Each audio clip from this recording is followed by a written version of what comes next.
read कसले भयो भने रिड धेरै कस्तो भयो तपाईँको भयो कि कस्तो भयो यहाँ धेरै भयो कति तिर्नु छ यहाँ आउनु त कति तिर्नु छ भन्नु त कति तिर्नु छ कति तिर्नु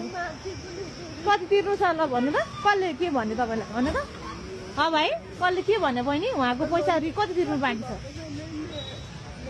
एकछिन यता फर्नु त उहाँको हेरिदिइहाल्नु त कति तिर्नु छ एकछिन अफ गर्नु त फोन कति तिर्नु बाँकी छ भन्नु त कसले गाली गर्यो कसले के भन्यो भन्नु त पैसा चाहिँ हेरिदिनु त उहाँको कति छ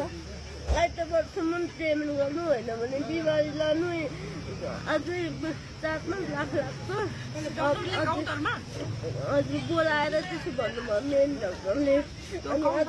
अझै 2-3 हप्ता राख्नुपर्छ यहाँको बहिनीहरू त मजा आएको छ त्यस्तो भन्नु न केही पनि भन्नु सबैलाई चिन्छ उहाँले होइन डक्टरले भन्नुभएको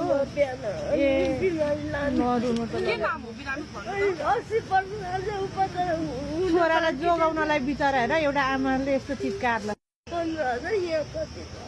माथि कति 15,000 दिनु छ ऋण धेरै भयो तपाईँले खाना बस्ने पनि पैसा छैन कति छ 1,60,000 छ यति मात्रै छ 100 रुपियाँ मात्रै छ तपाईँसँग क्यान्सल दे त पैसा ल अहिले म 80,000 दिइराख्छु नि ल यो 80,000 यो तपाईँको यहाँ पैसा दिइराख्नु डिपोजिट दिनु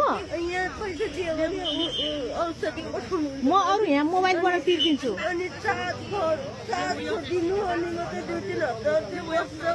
यहाँ त नरोकिदिनु है उहाँको चाहिँ म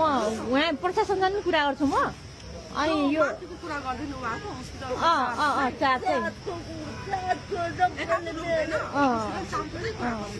ल यो घटाइदिनु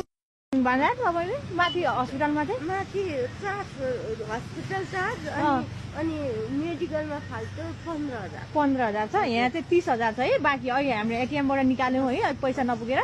यो 30,000 छ 30,000मा 15,000 तपाईँ त्यहाँ तिर्नु होइन अनि 15,000 तपाईँलाई है हस्पिटलमा कुर्नलाई छोरालाई है ल आमा है त